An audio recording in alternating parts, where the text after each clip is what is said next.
دویم موضوع زما د خلافت اسلامیه او د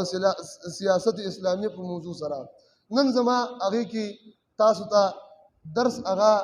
په موضوع د دې دی چې امام انتخاب کله کیږي د امیر المؤمنین انتخاب کله کیږي بادشاہ کله راځي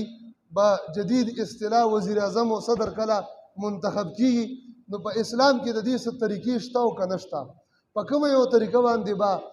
د اسلامی خلیفہ او د امیر المؤمنین انتخاب کیږي نو مونږه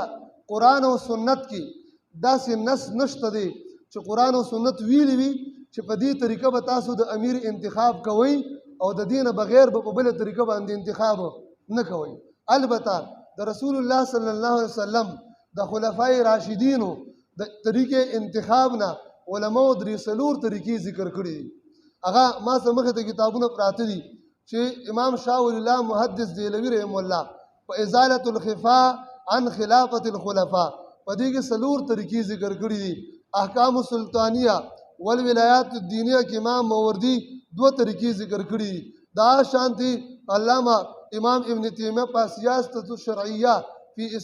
اصلاح الرعی والرعیه کې دغه طریقې ذکر کړي بے شماره د خلافت او د اسلامي نظام په موضوع باندې څومره کتابونه چې لیکل شوي نو هغه دا درې څلور طریقې ذکر کړي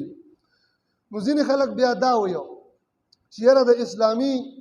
امیر د پاره یا د خلیفہ جوړېدو د پاره قرآن او سنت کې څه خاصه طریقه نشته لہذا چې په کومه طریقه باندې سړی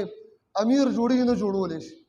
نو اول خو دا طریقه دا سوچ او دا خبره بیخي غلطه ده زمونږ د پاره علیکم بسنتي وسنت الخلفاء الراشدین المهدیین څنګه چې د نبی علیہ السلام سنت دا په امت لازم دی او د امت د پاره مشغله را ده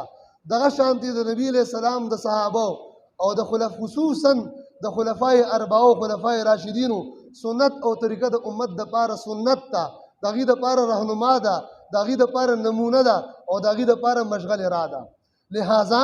دغه درې څلور طرق چې خلفای راشدین په امارت او خلافت ته رسیدلی دي نو امت مسلمه د پاره په شریعت کې دا طریقې دي د دینه به خروج نه کوي د دینه علاوه بل طریقه به نه اختیاري د امیر د انتخاب د پاره دویمه خبره ده قبل فرض د دې څلورو طریقونو زه تاسو ته هغه طریقې سوایم د دینه علاوه یو پنځمه طریقه امت د امیر د انتخاب د پاره استعمالي نو استعمال لیکي خو په دې شرط سره چې د شریعت خلاف بنوي شریعت خلاف به نه وي اوله طریقه هغه د خلافت هغه دا شاه ولی الله محدث دهلوي رحم الله ازالة الخفاء عن خلافت الخلفاء جلد نمبر 1 اور صفحہ نمبر 36 کی فرمائی طرق انعقاد الخلافہ د خلافت او د امارت د منعقد کېدو طریقې چې سړی امیر جوړي خلیفہ جوړي په کومو طریقو به جوړي دی وی دی بیا ورسره لاندې عنوان لای تنعقد الخلافة بإحدى الطرق الأربعة خلافت او د امیر انتخاب بکی په څو طریقو باندې جوایا اخوی کنا څو طریقو باندې څلورو باندې اول نمبر بیعت اهل الحل والعقد اول نمبر طریقه دا ده چې د امت مسلمه علما مجتهدین په سیاست باندې پوهان چې هغې نه مونږ تعبیر کو په اهل الحل والعقد حل وی غوټه سپړودل عقد وی غوټه تړل پوه شئ په خبره څه معنا یعنی د امت د غوټې تړلو او د سپړودلو ټول اختیارات چې دي سره به اصطلاح دیگر د امت کچھ د امت خلاصه د امت پوهان خلق پیږي په دې خبره باندې لہذا اول چې خلیفہ انتخاب کی نو داسې به وکړي چې د ملک او د علاقې پوهان علما نیکان اتقیا اذکیا په سیاست او په خلافت باندې پوهه خلق د امت درد لرونکي خلق د قرآن او د سنت علم لرونکي خلق هغه به راپاسي او یو کس به اهل او لایق د خلافت او د امارت منتخب کړي پوه شئ په خبره باندې نو دا خلک چې کله راپاسېده او د امیر جوړ کړه بس دا د امت مسلمه امیر دی لکه د امیر المؤمنین حضرت اقدس شیخ الحدیث شیخ هبت الله حفظه الله تعالی ورعاه او د هغې نه مخکې د شیخ شهید منصور رحمه الله او د هغې نه مخکې د امیر المؤمنین ملا عمر ثالث رحمه الله د دې دا کوم انتخاب چې شوی دی نو دا په دغه طریقې سره شوی دی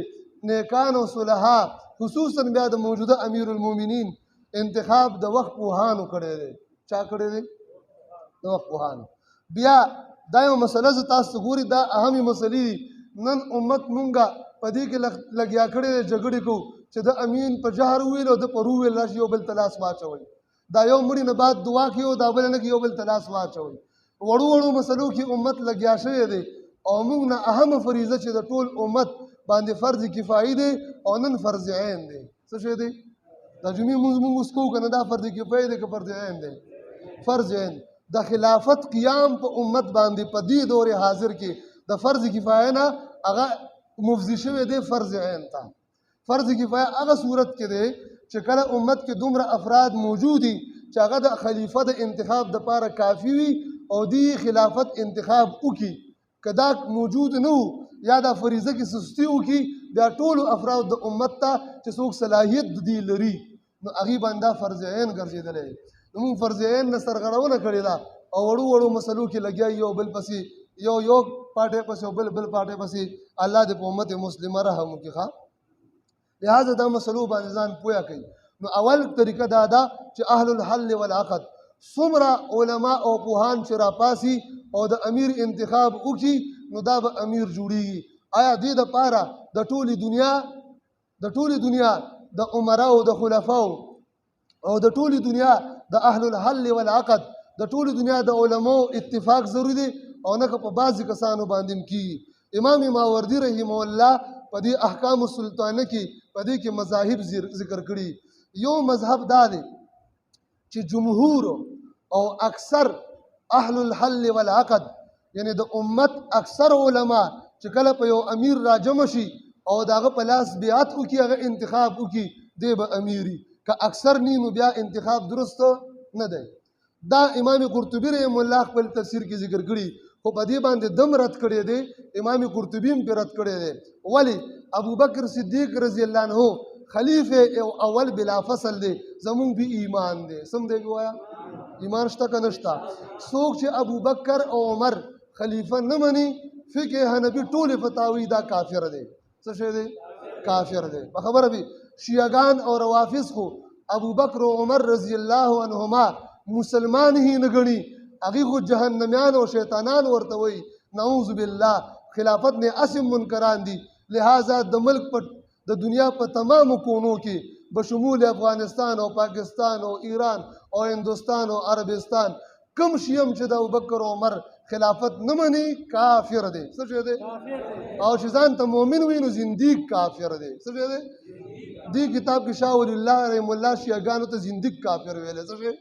زندیق یعنی څنګه کافر شي قادیانی کافر دی دغه شان کافر شیعه هم څه دی کافر دی نو د قادیانی سره دی اتحاد کوي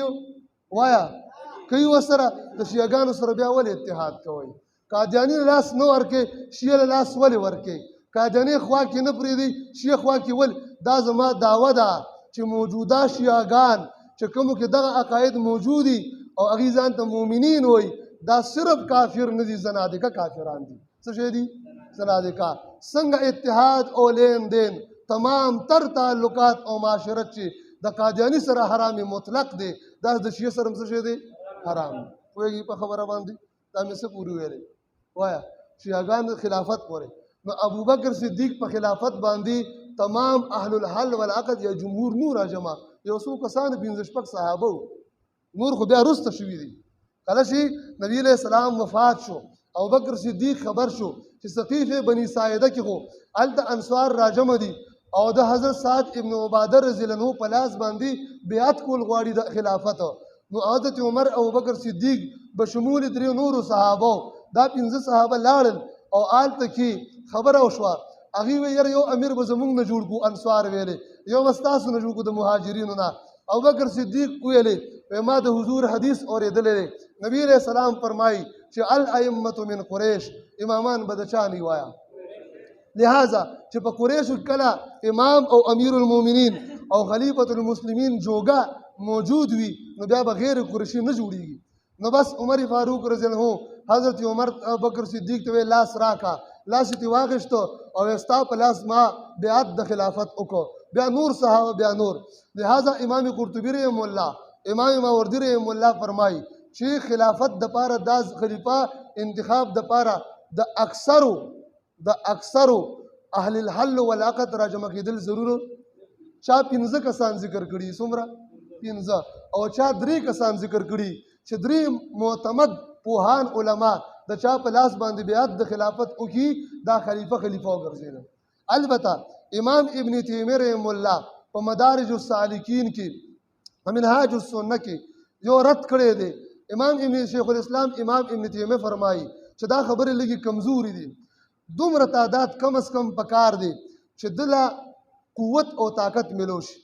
ځکه که چېرته کې دومره لږ تعداد د یو کس په لاس باندې بیعت وکړي چې دته قوت او طاقت په دې نورو خلکو حاصل نشو شوکت او قدرت را نغې نو نور خلک به د په لاس بیعت نه کوي نو شر او فتنه او فساد به جوړ شي لہذا خلاصة القول دا دی چې د امیر د انتخاب د پاره دومره علما کافي دي چې د امیر ته هغه باندې دی باندې قوت او طاقت څه شي حاصل شي بس چې دومره خلکو یو کس په لاس باندې بیعت وکړو بس دا شرعي امیر دی څه شی دی جی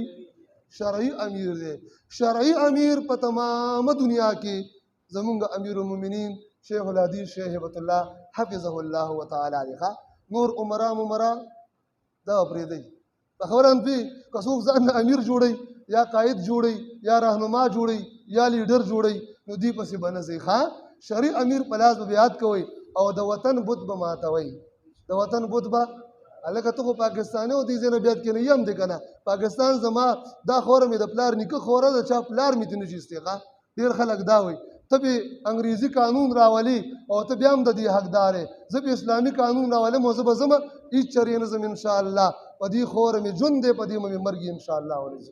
او د اسلام دپاره چا دپاره صرف خورې دپاره نه ښه اسلام دپاره دا شنګار د خلک د غوږونو نه وباسي بالکل په مرګ او په شهادت به دې خورې نه ځو داسې په اسانه مونږ چاته خپله خوره نه پرېږدو ښه دا هم زمونږ خوره ده علامه اقبال رحم الله فرمایي دی چین بھی ہمارا او ہند بھی ہمارا او دا ټول سونه علاقې چې دي علامه اقبال رحم الله خپل بیت کې فرمایي دا ټول د مسلمانانو دي ټول د چا دي فرضي کرخې مرخې او باډرې ماډرې دا شرکیات مرکیات تخدنه وباسئ الله دې موږ د شرکیاتو نه محفوظ وساتي نو امتاز خداو میں علامه اقبال رحم الله فرمایي وایي په دې تازه او جدید ایډیشن تازه خدایانو کې یو خدای نو غټ خدای هغه د وطن خدای هم دی په خبره باندې پوهېږي علامه اقبال هغه وخت کې فرمایلی دي مونږ دې نه خدای جوړ کړی بس پاکستاني او انډین او امریکنۍ لرې که دا نسبتونه مونږ ټول مسلمانان یو څه شی یو ټول وایه څه شی یو دا نسبتونه به پرېږدي دي ښه دومره صرف پاکستاني نسبت استعمالو چې یا د افغاني یا د انډین یا د امریکني مسلمان چې تا تعارف یوشي بس